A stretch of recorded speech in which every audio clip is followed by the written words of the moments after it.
Leslie Guimet, je suis interne en pharmacie hospitalière au CHRU de Brest.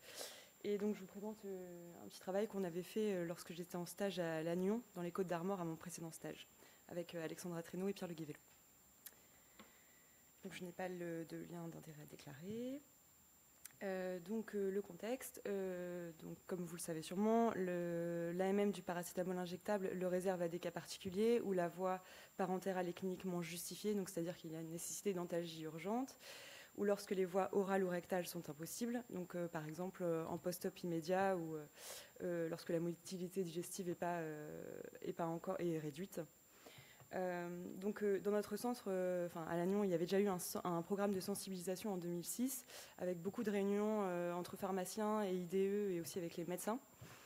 Mais en fait, pendant l'analyse pharmaceutique, donc, qui est quotidienne depuis 2009 à Lannion, on a pu mettre en évidence une banalisation de l'usage de l'injectable, surtout sur le paracétamol, et non prise en compte des propositions de switch qui sont faites par les pharmaciens de manière générale.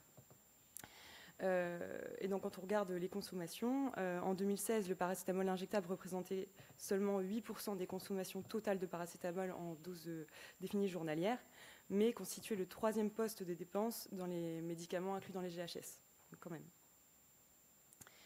Donc les objectifs de ce travail, c'était d'évaluer la pertinence des prescriptions de paracétamol injectable, d'essayer de sensibiliser de façon durable les prescripteurs et les IDE, de sensibiliser aussi à la réduction de la surcharge de travail entraînée avec ces prescriptions. Donc le but final était d'optimiser, de rationaliser les prescriptions, l'usage du paracétamol injectable.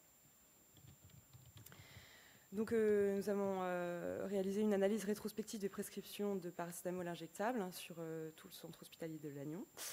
Donc sur notre logiciel de gestion qui était Pharma, pardon. Donc ça représentait 332 lits de MCO, SSR, HAD et long séjour. Donc l'analyse était faite sur un jour donné de la semaine, répétée sur 6 semaines de suite. Et donc pour ça, chaque prescription de paracétamol injectable, on évaluait la pertinence. Donc la prescription était considérée comme conforme si un relais Péros était en cours, si la voie orale semblait impossible ou s'il y avait des nausées, vomissements, donc avec des antiémétiques par exemple qui étaient prescrits également. Et la prescription était considérée comme non conforme si d'autres médicaments étaient prescrits et administrés, tracés comme administrés par voie orale. Donc on a calculé le pourcentage moyen de non-conformité de ces prescriptions. Et ensuite, sur la base des consommations de paracétamol injectable sur le premier trimestre de 2017, on a estimé sur l'année ce que représentaient les prescriptions inappropriées de paracétamol injectable en termes de nombre d'unités, de surcoût et de temps infirmier. Donc, le pourcentage de non-conformité a été noté à 42%. Donc, ça représentait sur une année 8760 unités de paracétamol injectable. Alors, si on s'intéresse au surcoût unitaire, donc la voie orale est 45 fois moins onéreuse que la voie IV. Et donc, le CHU-de-Caen avait fait une publication là-dessus en prenant en compte le prix des déchets. Et donc là, la voie orale était 870 fois moins chère que la voie parentérale. Voilà. Donc si on s'intéresse au surcoût annuel du paracétamol injectable, enfin des prescriptions de paracétamol injectable qu'aurait pu être par voie orale, ça représente 7 860 €. En termes de temps IDE, donc la littérature décrit à peu près 10 minutes de préparation de la perfusion pour une infirmière. Donc là, ça représenterait 1460 heures pour une année, donc quasiment un temps plein infirmier. Donc cette petite étude a conforté notre idée qu'il y avait vraiment une banalisation de l'usage de l'injectable. Donc on a mis en place un petit plan d'action. On a d'abord seulement changé le libellé sur le logiciel de prescription pour essayer de voir si c'était juste un problème de rapidité de clic en fait. Et on a fait apparaître la forme injectable en dernier. Le taux de non-conformité s'élevait encore à 35% au lieu de 42%. Donc il était encore élevé. Alors après, donc en fait, on a voulu sensibiliser, on a élaboré un petit quiz qu'on a diffusé par mail aux cadres et aux médecins en expliquant la démarche et en essayant de la faire relayer dans leur service. Donc on a aussi formé le personnel de la pharmacie. Et le personnel de la pharmacie proposait ce quiz à tout personnel soignant qui passait à la pharmacie.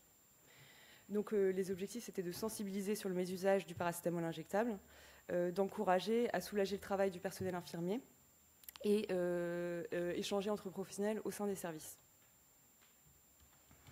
Donc je vous présente rapidement le quiz. Donc la première partie, c'était les questions. On leur fournissait donc les questions, on leur demandait de nous renvoyer en fait leurs réponses. On leur donnait ensuite les réponses. Donc vous voyez que le quiz était en 3 grandes parties. La première partie comparait en termes surtout pharmacocinétiques les voies IV et Péros. La deuxième partie centrée plus sur la voie IV et sur la pertinence de la voie IV. Et enfin la dernière partie sur les coûts unitaires et sur la dépense globale que représentaient les différentes formes de paracétamol. Et donc enfin, la troisième partie de ce qui leur était fourni, donc il y avait quelques explications, une synthèse un peu de l'étude qu'on avait fait, et aussi, aussi des mentions et des rappels de posologie pour penser à relayer en fait à la voie orale pour les infirmières aussi. Donc les bilans, 28 fiches nous ont été retournées par les professionnels de santé de divers services et de diverses fonctions, autant des médecins que des IDE. Donc les résultats étaient très variables, les connaissances étaient hétérogènes sur ce thème. Sur les premiers items, donc on avait 65 à 67% de réponses avec pas du tout d'erreur ou avec une erreur. Et par contre, donc sur les derniers items, on avait 25% seulement de réponses où il y avait une erreur ou pas du tout d'erreur. Donc on a conclu qu'il y avait une bonne perception en général des coûts unitaires, mais vraiment aucune vision sur les coûts générés pour l'établissement. Donc les retours des médecins et des cadres ont été plutôt positifs. La démarche a été appréciée et relayée, notamment les IDE quand on parlait de leur temps de travail.